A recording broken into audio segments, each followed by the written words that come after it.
On May 6, 2023, a 33-year-old man armed with an AR-15 killed 8 people at a shopping mall. The terrifying moments, a gunman opened fire at an outlet mall near Dallas. At least 8 people killed. But on May 3, 2023, a 13-year-old armed with 2 handguns killed 9 people at a Serbian elementary school. Now we're going to head over to Serbia, where police say a 13-year-old boy killed at least 9 people in a school shooting in the country's capital earlier today. That's right. And the victims include 8 students and a security guard. Several other children and a teacher were injured in this attack. And police say the suspect was a 7th grade student at the primary school.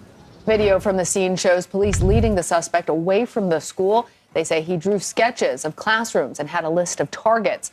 The teenager actually called police about the shooting himself. Now, we're also hearing that he will not be criminally charged because under Serbian law, children cannot be charged for crimes, even as heinous as this one is. But his father will be charged. Pistols that were used in this attack belonged to the father. They were legally registered firearms, but of course, this 13-year-old boy was able to have access to them, had 3 magazine rounds with 15 rounds inside of them, and unleash them on his classmates. In America, anti-Second Amendment politicians are always telling us that we must ban AR-15s because they're so dangerous.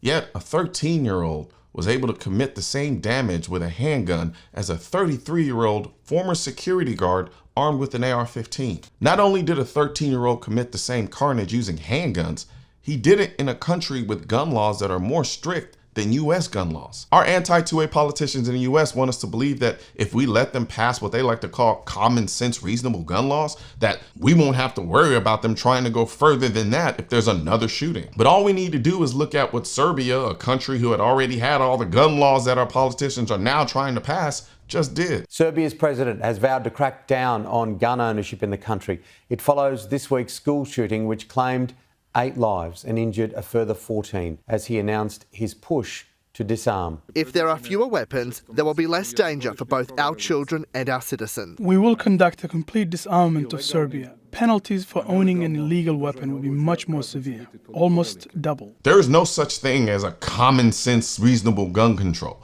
because what they consider common sense and reasonable will forever be a moving goalpost. Today, they say banning AR-15s is reasonable, but handguns are used more than twice as many times in mass shootings than AR-15s. Once there's another mass shooting, they'll be telling us that banning handguns is now common sense and reasonable, just like Serbia is doing now. The irony is, the school shooter in Serbia didn't get the guns because there wasn't a law in place that would have otherwise prevented him from getting them. The shooter stole the guns from his father. If hypothetically speaking, the shooter in Texas couldn't get an AR-15 because they were banned, he would have just used a handgun, as we can see with the shooter in Serbia, who killed more people with a handgun than the shooter in Texas did with an AR-15. The carnage would literally be the same. Yes, Serbia doesn't have as many mass shootings as the US.